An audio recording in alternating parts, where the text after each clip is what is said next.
in child protective services, and they won't give them back to their loving families because they're making money.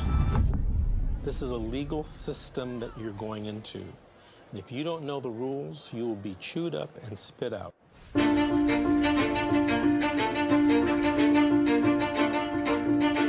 I could say anything to a mother who just got their children detained, you're in a crisis.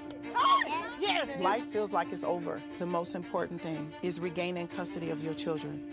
The child welfare system at its core is designed to protect children who need protection, okay? And that's key, is who need protection.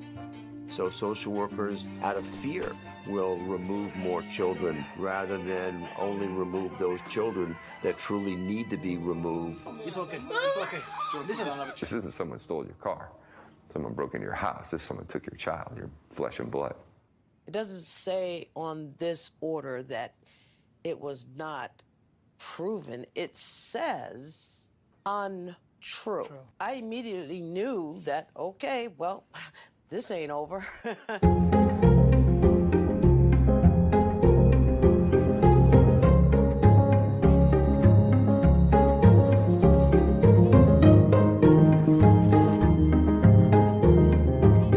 Were there signs there? Were there no signs? Did I miss them? Did I catch them?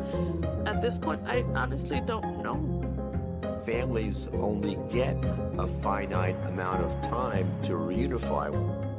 I came into this field to help families, not destroy them.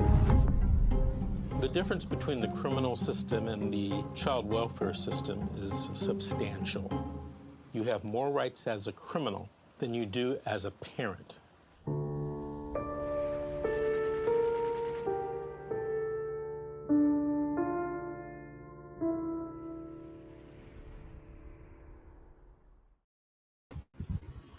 Hello, everyone. Welcome to the show. This is Fight CPS and Win.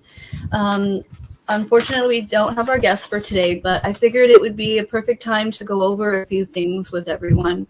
I guess we'll just jump right to it. First of all, it's really, really important that we educate our children when it comes to CPS workers. We all know that they have a way of twisting and turning things and getting kids to tell stories. It's just what they do. And it's really important that we prepare them and help them to understand that they do have rights as well. They have the right to remain silent. I have a friend who has made a laminated card for her children that say on the front of it that my child is remaining silent and the child information, and saying that they don't want anybody to talk to their child. And if anyone's reading this, please contact us. And on the back, it has all of the parents' information on how to reach them. I thought that was a really cool idea. Also, it is so important as well to record everything. I really wish that I would have done this from the beginning, because I'm telling you, things would have been a lot different. I'm talking everything, any kind of phone conversations. They have apps that you can download to record phone conversations, screenshot any kind of text messages, emails. And, you know, I've noticed that whenever people have a camera out for social workers, a lot of the time, they don't want to be recorded and they get weirded out. Sometimes they'll even turn around and walk away. But when there's the police with them, they have no problem being recorded. In fact, they're recording it themselves. So what that tells me is there's a reason why they don't want to be recorded, which is exactly why it needs to be. Also, keeping things documented. If you're like me, I write down everything. I have notebooks upon notebooks of just randomness. And I have just recently purchased a smart notebook. And I wanted to share this with you because it has been a game changer. So you can take down all your notes and then you take a picture of the QR code on the notebook itself, and it will document and save everything. So that way, when you do need these notes, you can know right where to get it from, what file it's in. And I definitely wanted to share that because that was a game changer for me. Also, going back to the children in schools and cards and all that, I know that there is a way that you can get a document online depending on what state that you are in. And basically, you fill it out, and it says to the school that if anybody comes to the campus to try to talk to my child, that I do not want them to speak to anyone without my knowledge or notification. And you can get it notarized and leave it on file with the school. If you need some more information on that, let me know and I'll figure it out which state you're in. Also, with the recording, the video cameras, sometimes it can be really difficult, especially, you know, when you don't want them to know you're recording or you don't want it to affect your case or whatever. And you can get things, you know what? This guy right here is actually a video camera. So you can get things like this for super cheap and just keep it in your pocket or whatever, just so you always have something on hand in case they do show up. You know, it's been a crazy week. I've had a lot of people reaching out to me with videos of what they shot. And, you know, one video that I was able to watch. And, you know, it's kind of funny because what I'm learning is that these CPS workers are all being trained the same, not only in the United States, but in other countries. Like in the UK, in England, I've seen a couple of videos, and the workers say the exact same things and do the exact same things that they do here. And I was able to watch a video, and the social workers came to the door with the police, and they had a document from the court. However, what it stated on that document was that the police had the right to basically back them up, to be there to help social workers, right? It didn't say anything about the social workers being able to enter the home. And so the parents didn't let them in. They only let the police in. And there was a 10-year-old girl there. She ran away from her foster parents several times because she was being beaten up and some really bad things were going on. So she came home, and of course CPS shows up with the police, and the girl is screaming, "No, I don't want to go. I'm not going with you." They tell her, "Well, do you need to pack a bag? Is there anything you need to take with you?" And the 10-year-old girl says, "Yeah, my parents." And she's freaking out, demanding she's not going. And I shit you not, these police officers picked her up and literally dragged her out the door. And, you know, that to me is just so appalling. You know, it's not okay, no matter what, you know, to put your hands on a child and drag them out of their home. That's just horrifying. And again, it was filmed, so that's a good thing. It's really important to film everything. It really definitely is. You know, I don't know exactly what the law is on that, with the police officers doing that, but it's just horrible. And, you know, it's really, like I said, important to let our children know what to do in these situations. You know, I just feel so bad for these kids, and just going through it really, it's just horrible. And for these workers, you know, to get a bonus on top of everything else for taking kids away, it's just so corrupt. This whole thing is so corrupt. I can't stand it. So also, back to documenting everything, I found that it's really important to make sure you ask your caseworkers, like, consistently to consistently give you reports of your drug testing, of your counseling, of whatever, and to really be on them to get copies of it. And so that way you have it, just to be safe.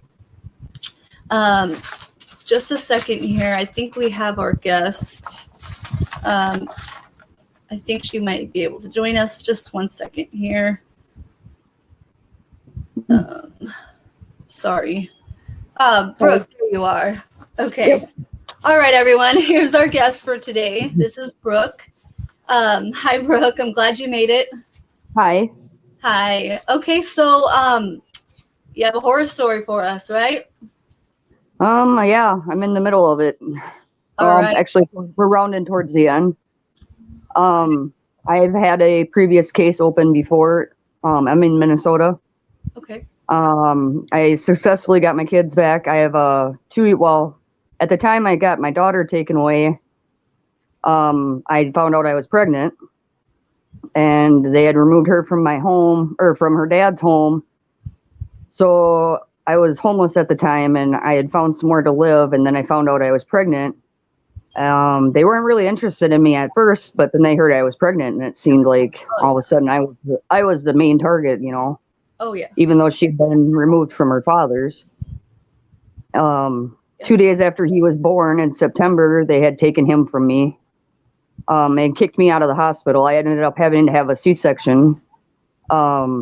He was 2 months early because I was under a lot of stress, and they had went to my daughter's school and told her that they were going to terminate my rights to her. She called me and she was bawling and crying. So I was all worked up and yelling and screaming and stuff, and my water broke, and he wanted out of there. It was too stressful for him, you know. Yeah. Well, then they had taken him from me. But at that point, and when they did that, and then they had kicked me out after I had a C-section, I had like no medical care after that. Can I ask you, how old was your daughter when they did that, when they went to the school and told her that? She was, I want to say 15. Okay. That's wrong. 15. I don't know what age, but I was just curious. Yeah, they did it at like 8:30 in the morning, like right at the beginning of school. So like it ruined her whole day after that too, you know. I wasn't very happy. But so after they had kicked me out, and you know, like I was a mess, they were all worried about me. Not worried about me, but they were hoping that I would have postpartum depression, you know. And at that point I just buckled down and I did the case plan and got it done as soon as I could.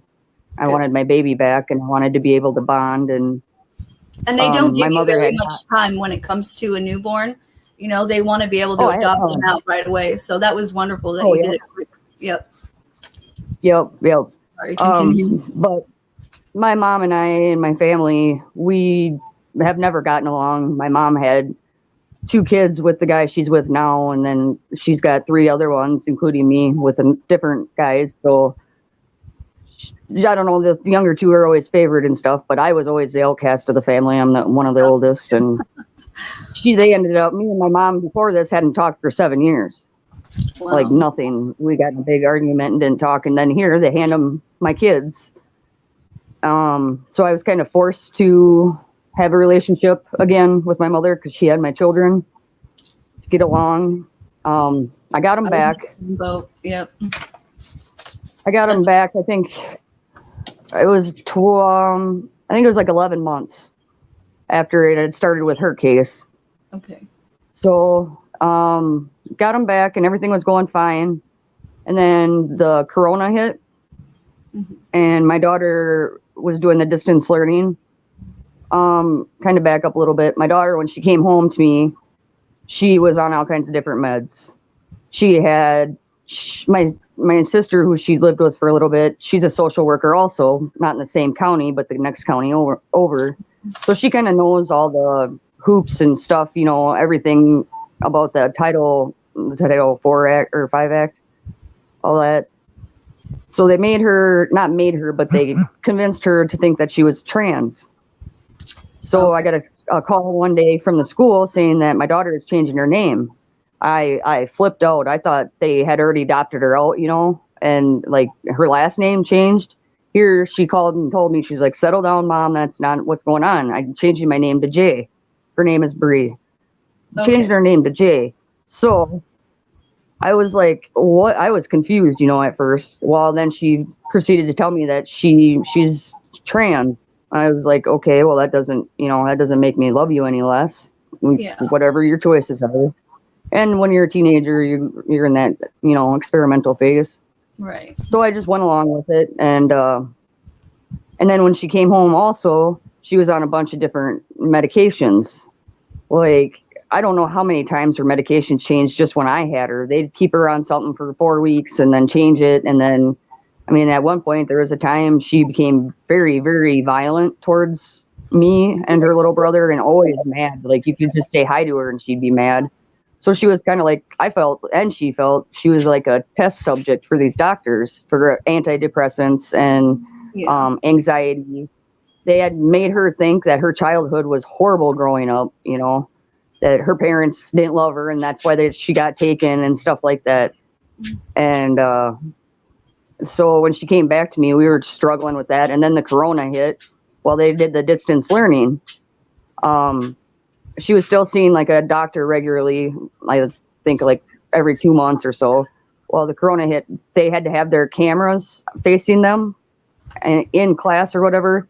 She felt like she was kind of singled out, and just becoming trans, you know, she didn't want to be like, I don't know, on camera. And with her anxiety and depression and stuff, we ended up getting a note from the doctor saying that she didn't feel, and like I looked up the rule or the laws of the schools and stuff, and it said that they didn't need to have their camera on them all the time.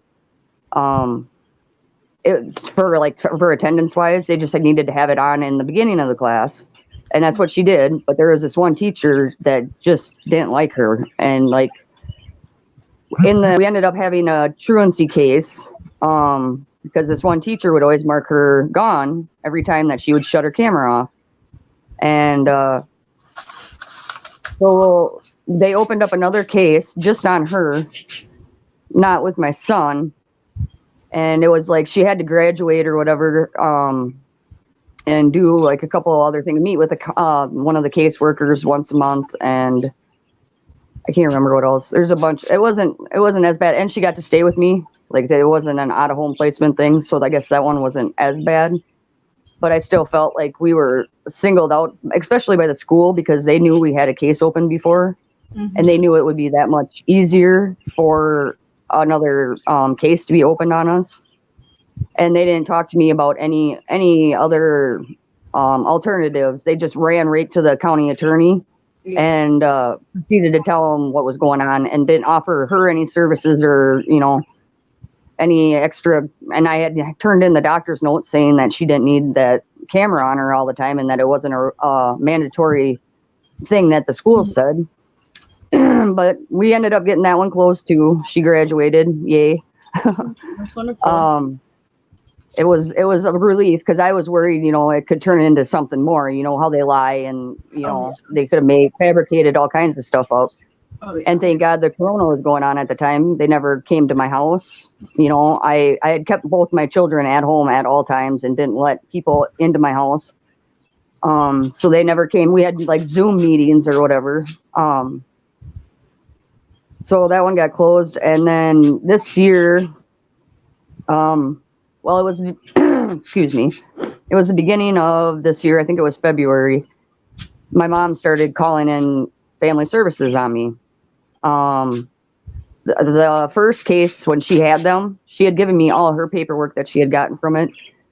It turns out she got $687 a kid per week to have my kids in foster care.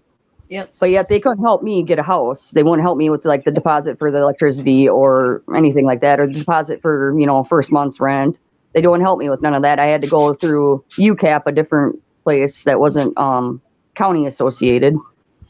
But they could pay my mother $687 for my son and my daughter a week. Isn't that something? It made me sick. It does. Well, now she's getting money hungry again, because now in February she started calling me in again. There's 2 instances, one in February and I think there was one in November, where my electric had gotten shut off. I had worked at a bar, and during the corona I ended up losing my job.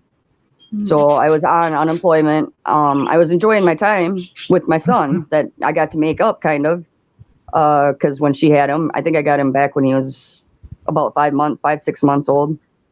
So I missed all the pictures, all the, you know, all of the umbilical cord falling off, all that stuff. So I was enjoying my time that I got being on unemployment and not having to work. Yeah. We did develop a very strong bond. He's awesome. That's so cool. But now my mom must be running out of money again because she's calling. My electricity got shut off. I was struggling to try to find a job. Not only that, but me get back into a routine. I have ADHD, so it is very hard for me to focus in the first place, let alone have a little child that can't focus and be on time to places. And it's been a struggle, to say the least, trying to find a job and get that all going. My electricity got shut off. And then one time when my electricity got shut off, I asked her to watch him so I could run around and fill out all the paperwork for UCAP and stuff to get help turning it back on. And when I got him home, it was a little bit later in the day. I got my electric back on. I started cleaning up my house. And all of a sudden, about 10:30 at night, I get a knock on the door, and it's cops. They need to do a child welfare check. And I was like, are you kidding me? It's 10:30 at night. My son is 2 now. He's asleep. They're like, well, unfortunately, we need to see him. And I was like, okay. So I went and grabbed him out of his bed. He's got one leg that is longer than the other, and he was just starting to walk around that time. So he had a little bit of a gimp when he would walk. We had an appointment with a specialist to have it checked out. I think it was in a couple weeks or something like that. So I went and got him, and the cop goes, well, how old is he? And I said, he's 2. And he goes, can he walk? And I'm like, he's 2. Of course he can walk. So I set him down, and he started walking, and then he started kind of doing his little gimp, He walked right back to his room. He went back to bed. My daughter, he's like, what are you doing, Mom, waking me up this late? So my daughter was standing there, and she proceeds to tell him that, he's got one leg that's longer than the other. And I'm like, yeah, we have an appointment. And I started thinking about it. I got to thinking about it, and I seen it, the light bulb go on above the cop's head too. And I looked at him, and I'm like, isn't your family supposed to help you, in your times of need, not knock you down and make it worse for you? And he's just like, yeah. My mom had tried to make it look like I had beat my son, and that's why he was gimping when he walked away. I'm pretty sure that's what she had in mind, to do that child welfare check like that. Yeah. She was trying to get him. Why else would they ask, can he walk? What kind of question is that? Yeah. I'm like, he's 2. Of course he can walk. Yeah. So that just was closed with no incident, And then, like I said, I think it was in November. Oh, and then after that, I had gotten an email from my previous caseworker, and she had said, we had somebody call and report, we had to do an intake or whatever, for no electricity and water, and then failure to take my son to his doctor's appointments. And see, my mom's the only one that knew about that too. I hadn't missed his appointment. I had rescheduled it, the one prior, and she told the social workers that I wasn't bringing him to his appointments. So she said none of this stuff is claims for to open up a case. She wanted me to do some voluntary services. And I said, so I'm basically going to be signing a case plan, voluntarily. And she said, yes. And I said, no, thank you. I said, I like making my own decisions. I like making my own mistakes. If I make mistakes, you guys haven't let me for, how long. I've had to do what you guys tell me to do, not what I want to do. I said, I just had started a job at that time too. And I told her when the appointment was that I was getting rescheduled for him, and that was that. Well, now, December 2nd, they came to my house, knocked on my door, and I seen the lady, and I watched Dwight Mitchell, the Family Preservation Foundation. That man, Teddy, that man is very, very, very smart. He ended up getting his own kids back, pro se. So he gives you a list of stuff not to do, and one of the things is not let them in your house. Yes. So I knew why they were there. I knew my mom has been on a kick. This was the 3rd or 4th time that they had gotten called. So I went and I grabbed my son, and I went outside. It was a nice day out. So he was running around the yard chasing kitties and stuff. And here's this social worker trying to chase after me, chasing my son, asking me all these questions. how did it go? And she brought a cop with her. I thought that was really strange. I've never had one come with a cop before. I knew something was up right then. And he read me my Miranda rights. And I told him that I wanted a lawyer, you know, and I didn't want to talk to him at all. They completely disregarded that. She asked me questions and stuff, and my son had a diaper rash. I was treating it with essential oils and stuff because I believe in that natural stuff. And I was scared to bring him to the doctor for anything, you know. Like, I knew with all my mom's calling and stuff, it would just be one instance where they would call family services and they'd be right back in my house again. Right. So I was scared to bring him in. Yeah. And so that day, but I had started a job, and my daughter and I hadn't been getting along at all either. She was 18 now. She doesn't even have her driver's license yet. She's unmotivated. I think her meds were all messed up again. All she did was sit in her room. Well, I started a new job. I wanted her to start watching her brother so I didn't have to pay for daycare too. And because she has nothing else to do, and she wouldn't. So I gave her an ultimatum. I said, you know, you need to either A, watch your brother, or B, get a job so you can help cover the daycare costs, because that's going to be another expense that I'm going to have incurred. And you are an adult now. You're 18 years old. And she got extremely mad at me. And I said, well, if you're not going to do any of them things, I need you to move out by the end of the next month, December. And she got really, really, really mad at me. I seen her like taking pictures and stuff of my son's diaper rash. I noticed in his, in the medicine cabinet, there was like Vagisil and like stuff that I didn't buy in there. Like, I think my mom, I know my mom had bought them and gave them to my daughter for this diaper rash, to treat the diaper rash. And then she was saying things like he had ringworm and stuff. And I didn't know where she was getting all that stuff either. But, so I had a doctor's appointment set up for him because I brought him to daycare, and the lady, he's a redhead. So every winter his cheeks right here, they get like really rosy. It's not a rash or anything, but she had just had hand, foot, and mouth go through the daycare. So she was worried about it being a rash and just to have it checked out for her peace of mind. So I had set up a doctor's appointment for that and the diaper rash. Well, here these people had came like an hour and a half before I had to bring him to his doctor. We just had gotten up.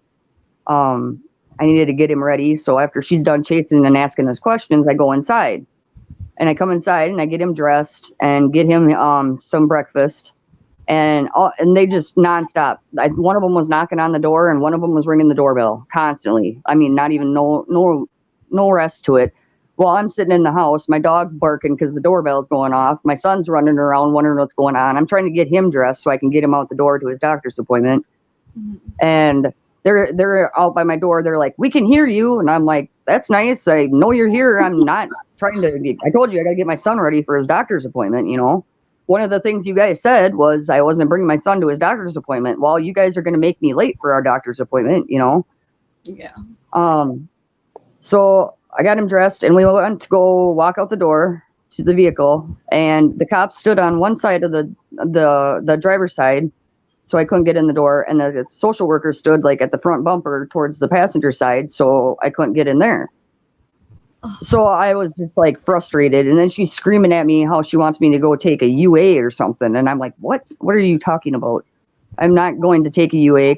Dwight Mitchell said, don't ever. And in our county, there's one lady that had proof of them.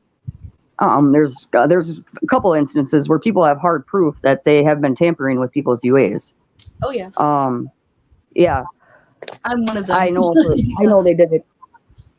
I know they did it to one of mine in my first case. The first UA that I took. It turns out here I was on all these kinds of different drugs and stuff, and I just gotten out of jail for driving without a license.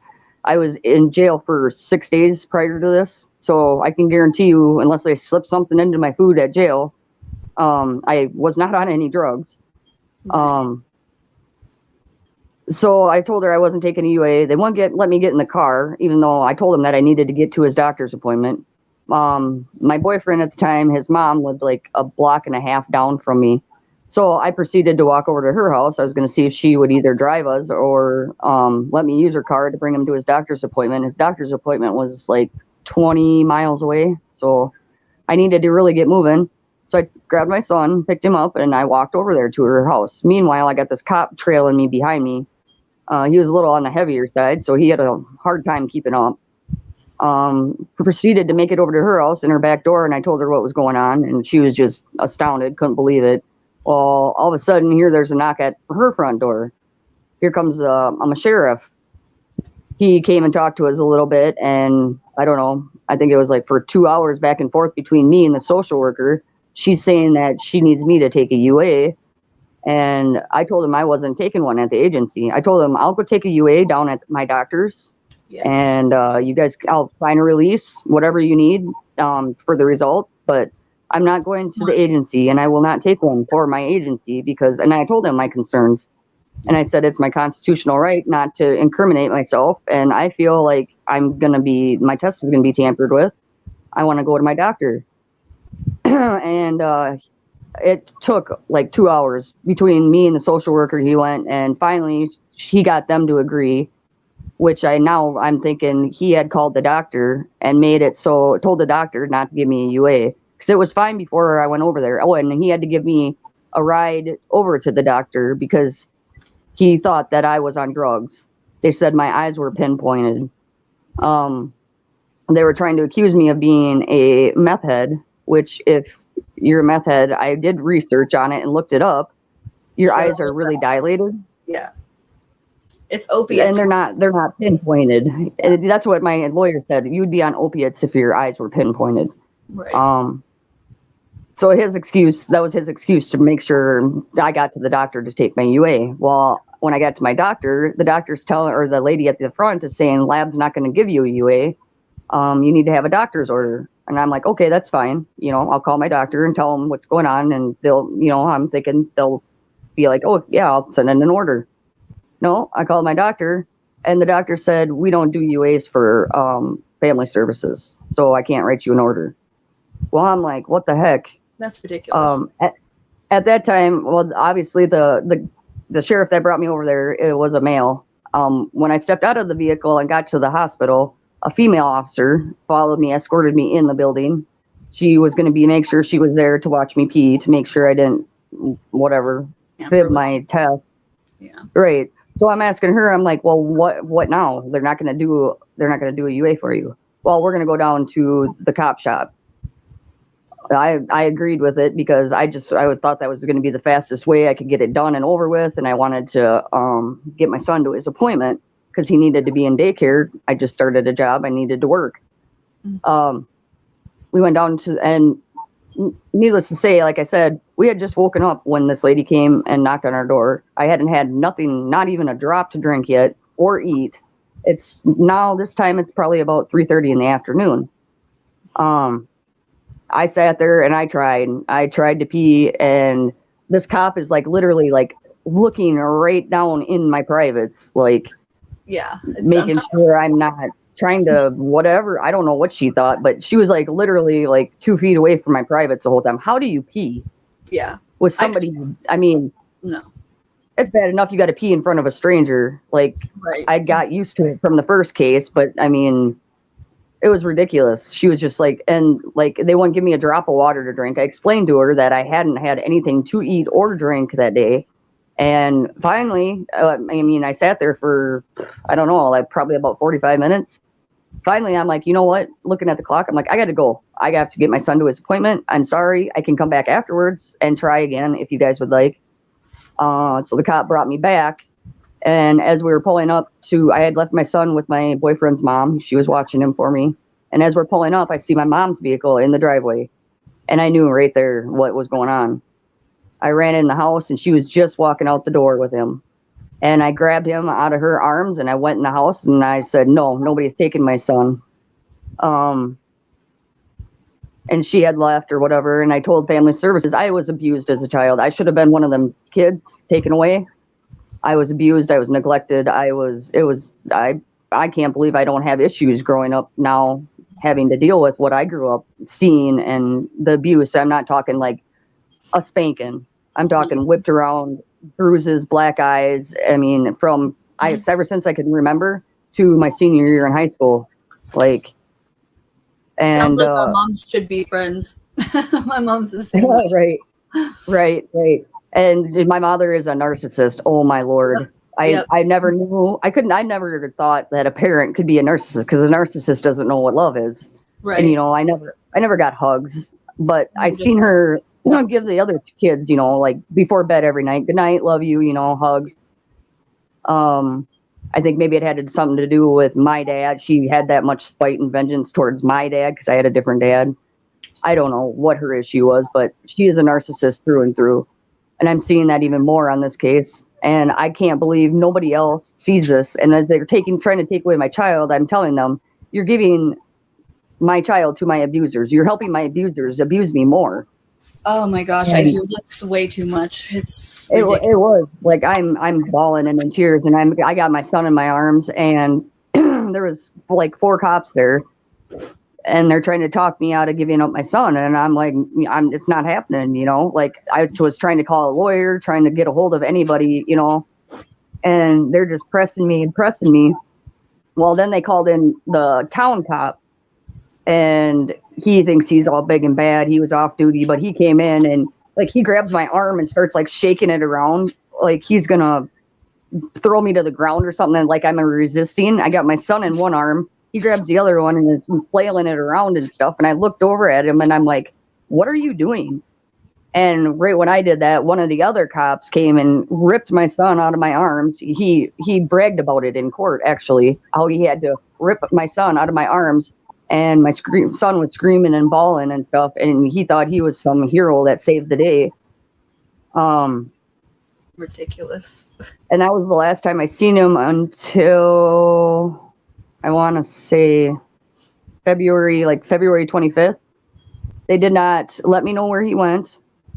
I told them, I don't want him going with my parents. I don't want him going with my mom.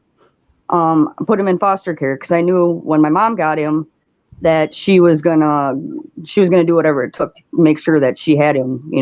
She ran around to like 4 different doctors till she got one say what she wanted him to say. My mom is the exact same. I can't even believe it. It's horrible. Like I wouldn't wish this on my worst enemy. I couldn't even wish this upon anybody. Like there's nothing more painful than to have your children taken from you. Your child ripped from you. It's just it messes with you. Your entire life is upside down, Oh yeah. And just to show up and just randomly expect you to jump through all their hoops, like I have my own life to freaking live. Right. And having been through it once already, that was traumatizing enough. Yeah. Like when I seen her at my door, my heart just sank. Like I knew, and like they had taken him from my boyfriend's mom's residence. They already knew they were taking him because when I got the paperwork, they had to leave paperwork for me. When I got it, it had whiteout on it, still wet. Like they had to white out the address of where they took him from. They had my address originally down. Like they had it planned. There was nothing I was going to do to satisfy anything. They already had it planned out and the paperwork filled out that they were taking him from me.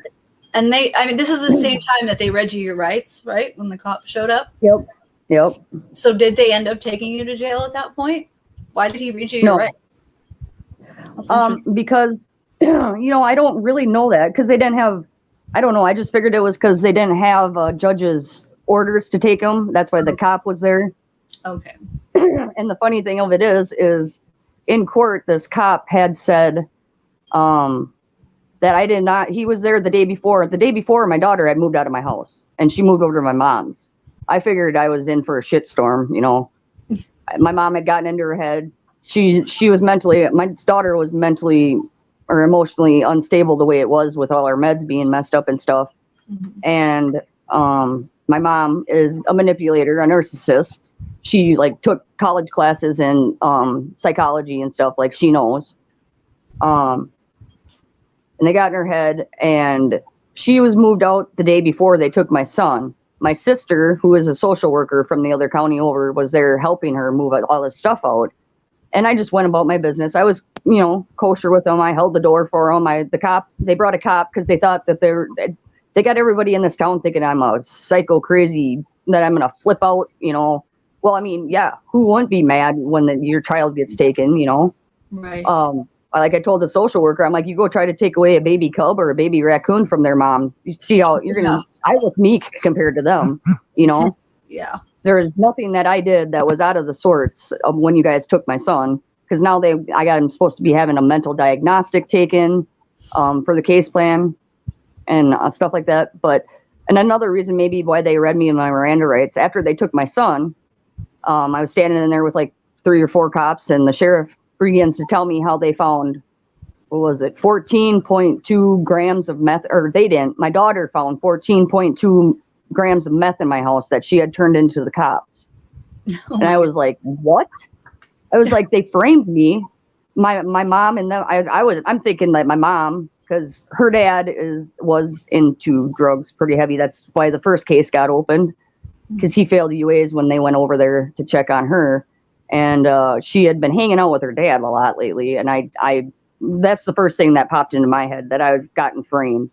Yeah. And that's exactly what I said. In the court papers, they said that they twisted it and said that I said family services had broke into my house, and that I thought that they framed me. They tried to make me sound crazy, you know? Yeah. And I said to the cops right away, I was like, go get your drug dog right now. Go get your drug dog and bring them through my house. I guarantee you will not find anything. If I had that much drugs in my house, there would be some kind of residue or whatever, tools or whatever. There would be something in my house that your drug dog is going to pick up on. Go get your drug dog and bring him through my house. I told him that. And then the sheriff's jaw just kind of dropped. He wasn't expecting that, you know. And I was like, I give you permission, like, do it. And they never did. That was never put in any of the court paperwork either to show the judge. I was just saying before you came on, like, it is so important to record everything because of things like that. I wish I would have. Right? Yeah. I got to grab a charger cord real quick. Yeah. It shouldn't be that way. It really shouldn't. But, you know, like they're supposed to be there to protect and serve you. They're supposed to be there to protect and serve you. Yeah. And they definitely were not protecting or serving me. And that cop that had came to the house with the social worker was there the day before. Like, he was the cop that was on duty the day before when my daughter moved out. In court, without him even being like prompted to or anything by my lawyer, when he was giving his statement, he told the judge on his own, it said that I didn't look under the influence physically under any kind of drugs. He had said that in court under oath.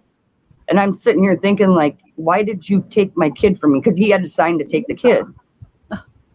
Because the social workers didn't have anything from the judge, an emergency order or whatever. He took my child from me. Okay, you're telling me that I didn't look like I was under the influence of any drugs. I wasn't, you know? Right. And he said that on his own, too. I thought it was kind of strange. Yeah, and he had said in court how he kind of bragged about how he had to rip my son out of my arms. And my attorney asked him, he's like, have you had to go to cases like this before to help remove children? And he's like, yeah. And he goes, how many of those have you had to physically rip the child out of a parent's arms? And he's like, this is the only case. And then he left it at that. The lawyer did. I mean, proving, you know, like, I love my son. I take care of my son. I'm not neglecting him. Like, I was doing whatever I could to protect him, you know? Yeah. And I don't know any child who has not had a diaper rash. Like, every child eventually gets it, you know? He's a redhead, so, like, they have really, every summer when we go outside, I gotta dump him in sunscreen, you know, like, they have really sensitive skin. I could have changed the laundry detergent, you know, and it makes him break out, you know. So for 3 days, I emailed, and I called, like, 3 different social workers. I had the cop's personal phone number, the county attorney, everybody. Every day, I was trying to figure out where he went. I was supposed to be entitled to an initial visit. Yeah, I could about imagine what he was thinking. Like my poor son. Like he didn't know what was going on. I'm sure. Nobody get a hold of me. They ended up having the EPC hearing. I never got served papers for. They held it without me. They had his dad there, and then they hired an attorney for me. I never have, still to this day, signed paperwork for the public defender. And if he would have been any kind of an attorney at that hearing, he wouldn't have let it continue. He would have said, we're going to continue this, I would think. I mean, yeah, just as a common courtesy and like my constitutional rights, due diligence, I should have been there to be able to defend myself against all their allegations. Right. Because their petition was bullshit. All the shit in it. They said that they asked 3 times to come in my house and I denied them access. They never asked me once. We were too busy running around after my son in the backyard. They never asked me once to come in my house. And one of the things against me was that my house was a wreck and messy. Everybody that knows me, I clean houses as a side job.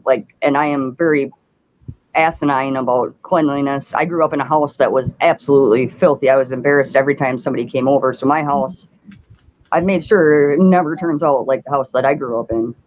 So everybody is just kind of like, what? Your house is, I can't remember what they called it, and they said there was like pet feces and stuff all over and like just ridiculous crap. And then the other thing was that it was harmful environment, because them drugs were in the bathroom. My daughter had taken a picture, set up a picture frame or framed it to where it was right next to like his potty chair in the bathroom. And there's only one bathroom in my house. So it was within the kid's reach. And then what else was there? Medical neglect, because they said I didn't take him to his doctor's appointments. I couldn't take him because you guys took him away from me. He was supposed to be going to a doctor's visit, and they came right before that, and then I had to try to jump through their hoops quick. You guys are the reason I wasn't able to bring him to his doctor's appointment. So how long did it take before you were able to see him?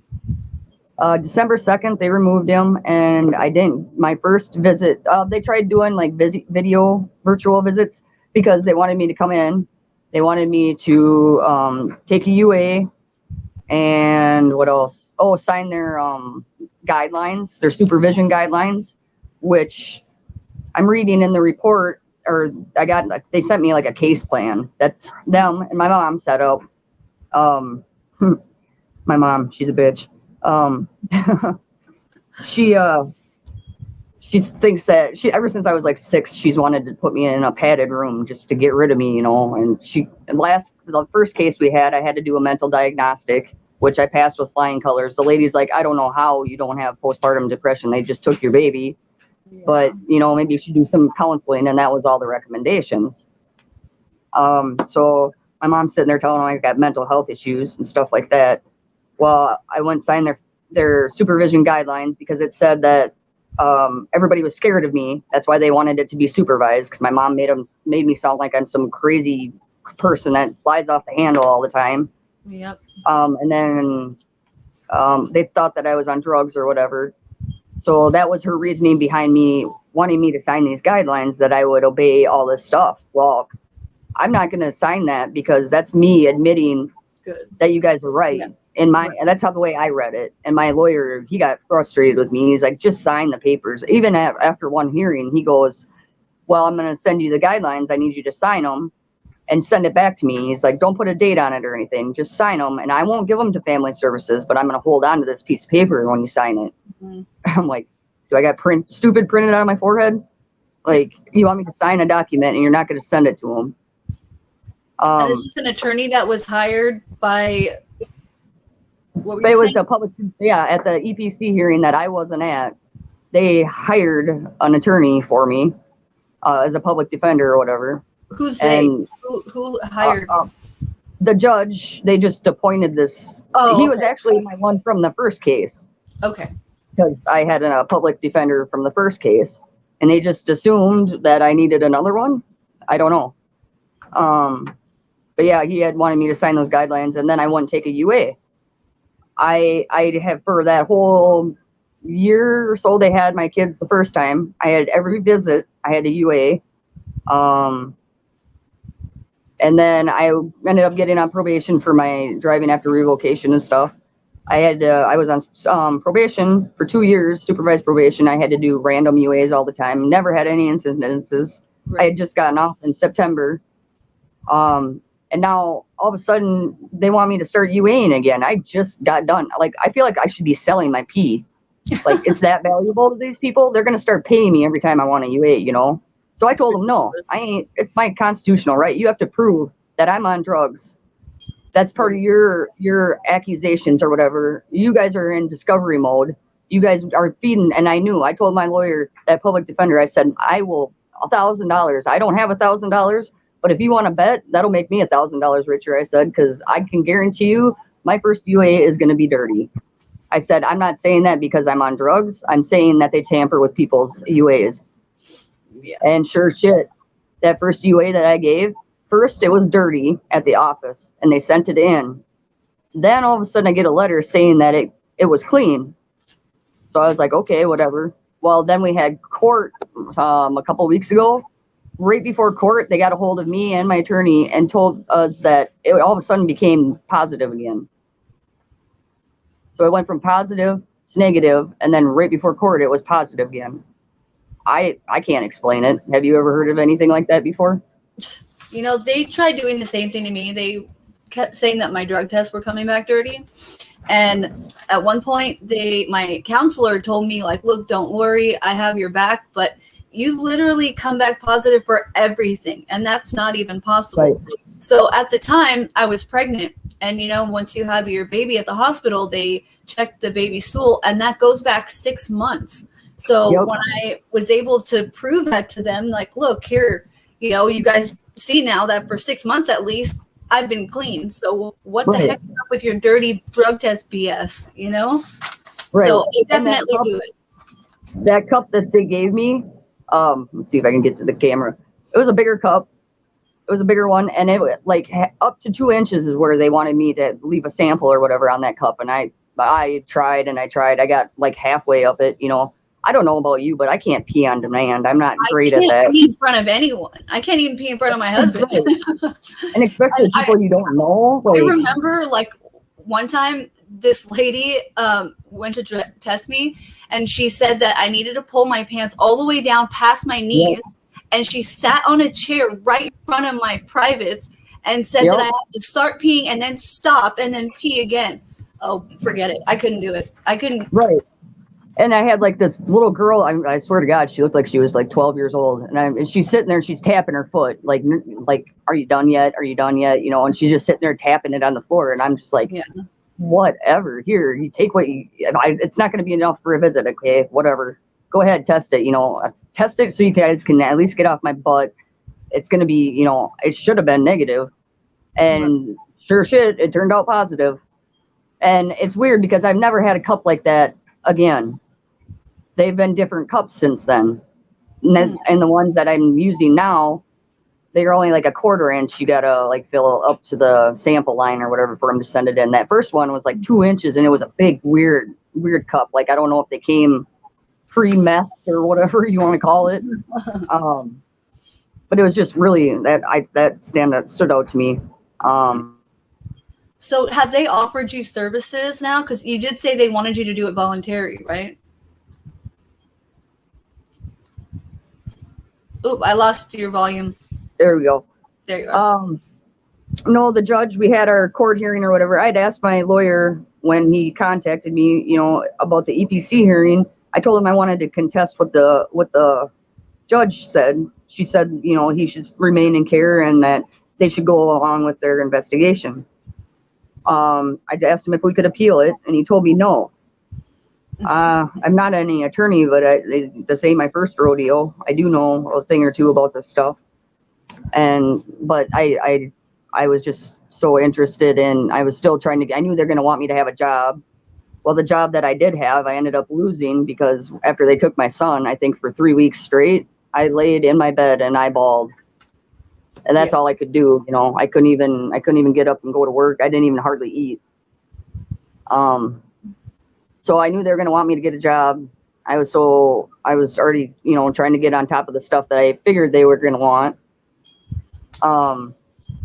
Focusing on that. And then, you know, like the next hearing was the admit and deny. Of course, I denied everything.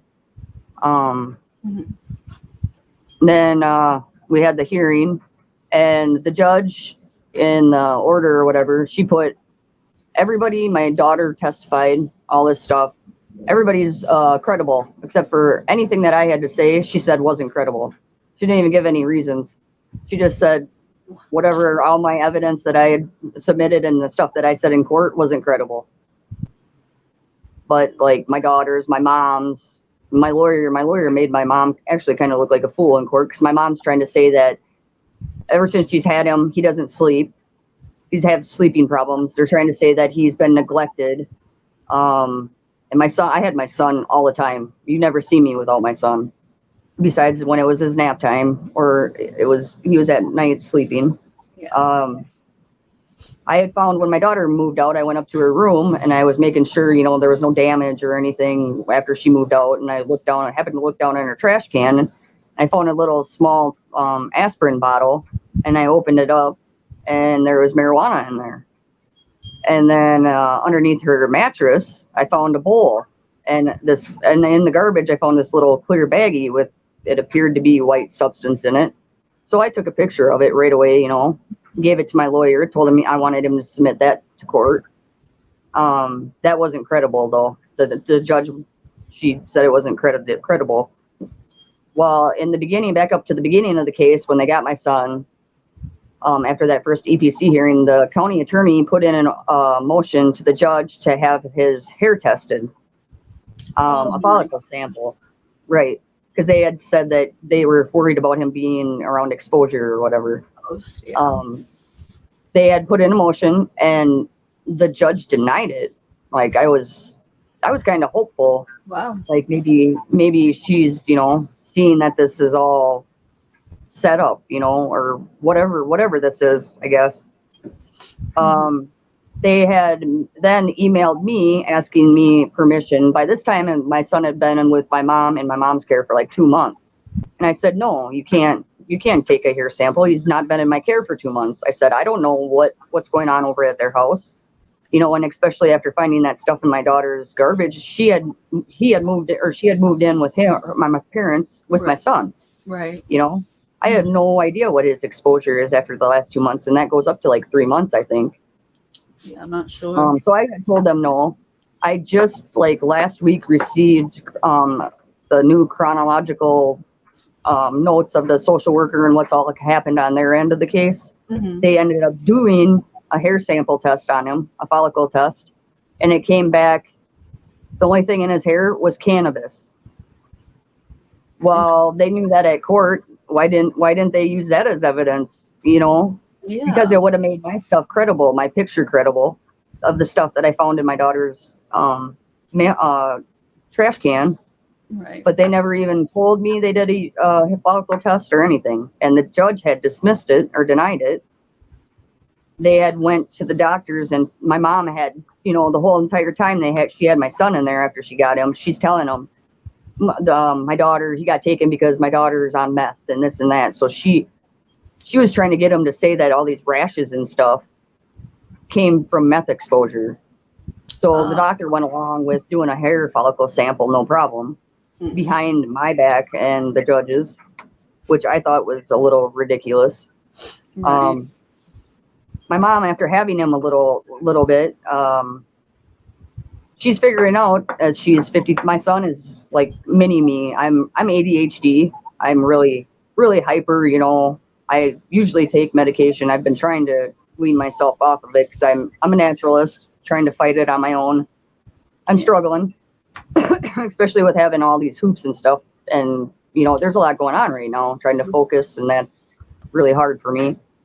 But my mom is figuring out as 55 years old what my little boy is really like. Like since he's been gone, I've gained weight. Yeah. I'm not constantly chasing him around. Too. Well, Yeah. we're kind of running out of time here, but I wanted to ask you, so where are you at right now with everything? Okay, so since I've had a case open before, I've only have till, well, the judge said the next court hearing is going to be the last court hearing. Like, and I just talked to the social worker last Thursday. She said they're going for adoption because they put, I needed to get a psych eval done. I've called everywhere I think possible in the state of Minnesota, and everybody is booked 6 to 8 months out. Like, I personally feel like they did that on purpose, asking for that. Like, I had a mental diagnostic done in the first one, and there was no issues at all by that, doctor. Yeah. Why would I need they said because of my erratic actions or something. Yeah, of course I'm going to be upset you're coming to take my son. Yeah. There was nothing out of line what I did.